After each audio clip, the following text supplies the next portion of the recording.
I'm Will Strickland with the LSU Ag Center. I'm the poultry extension agent for the Northwest region.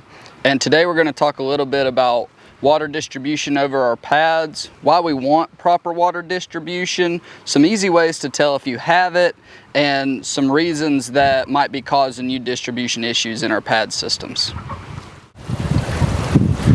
So what is proper water distribution? Well, most evaporative cooling pad systems from manufacturer specs are going to call for 3/4 of a gallon to 1 gallon per linear foot of our pad to be circulated. So if you have a 50-foot pad system, that's about 38 gallons. And first and foremost, it's for cooling. We want this pad to be wetted. This water is what we're using to drop our incoming air temperature. If there's areas of our pad that is dry, we're not evaporating water there, and we're not lowering incoming air temperature. But that 3/4 of a gallon to a gallon per linear foot is also to get adequate water flow over our pads to keep them flushed and try to help flush out dirt and debris that might accumulate in there, as well as to limit mineral buildup on the surface of our pads. One easy way to tell if we have proper water distribution is just to place your hand over a section of the pad. If there's a stream of water or very fast droplets coming off, it means you have good water flow and good water distribution in that area of your pad section. Whereas down here in a section of our pads that don't have good water distribution, if we place our hand on top of our pads, see, we're not getting any flow of water, and yes, the cool cell system is running right now.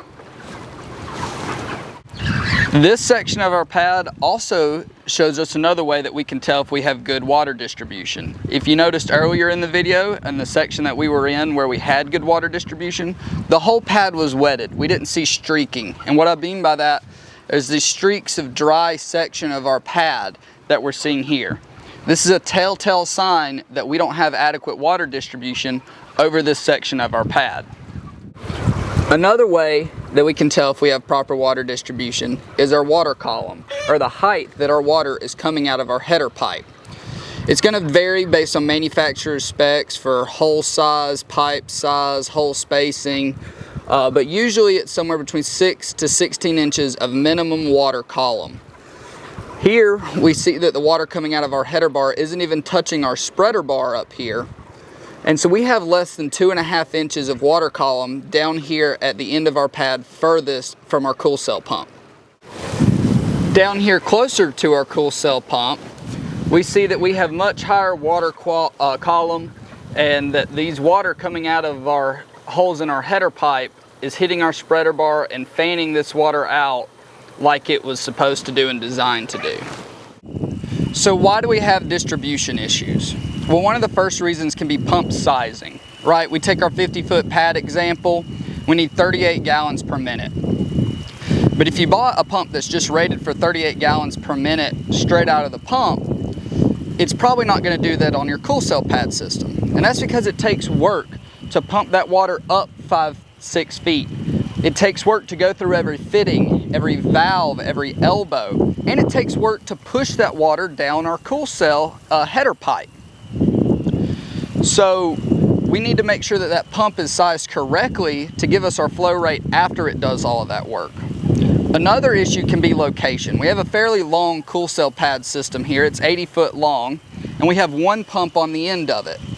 We're going to see considerable differences in our water column as we go down this line. A 60-foot system, you're probably going to see a 6-inch drop from one end to the other. But if you put that pump in the middle of that 60-foot pad system, you're going to see less than 2 inches of water column difference from the ends to the center. So we would prefer to have these pumps more centered on our pad systems so we don't see that difference in water column. Another thing is, I don't know if you can tell in the video, but there's a lot of overspray here, right here next to our pump. And that's because we have to have it turned up so high up here to have any kind of water flow down there that we end up losing some water out the front side of our pad because we're pushing the water too hard. Whereas you wouldn't have to do that if that pump is more centered in our system. Another issue that can cause problems with our distribution is trash or blockages in our header pipe holes. Like you see here, there's some trash here causing this water to shoot out, not hit our spreader bar, and we're just losing all of this water, and we're not getting the distribution or water flow in this section of our pad that we're supposed to. This trash can just reduce flow in these holes, can adjust where it's shooting the water out as it's doing here, or even totally block some of these holes in our system. Another thing that can cause distribution issue is pad mineralization. Now, if you caught the last video, you know we discussed a little bit about pad mineralization. But one thing we didn't touch on is that depending on what substrates are coming onto this pad, they can be impermeable and not let water pass through. One of the big pluses of our paper pads is that they wick.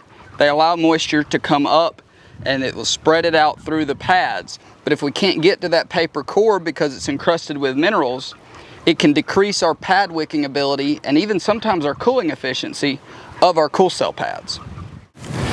And what I mean by this pad wicking ability is you see here we've had a pad in a tub of water for about 15 minutes now. And it's risen 2 to 3 inches above the level of water in this tub. And you'll see that in our distribution systems, is that these paper pads will help spread out that water and get the pad more wetted. But if they're encrusted with something that's not letting water get to this paper, it can't help spread that water out as efficiently. I hope this video was informative and helps you understand why we want proper water distribution, how to tell if you have proper distribution, and some reasons that could be affecting the distribution over your cool cell pads. Please reach out if you have any other questions.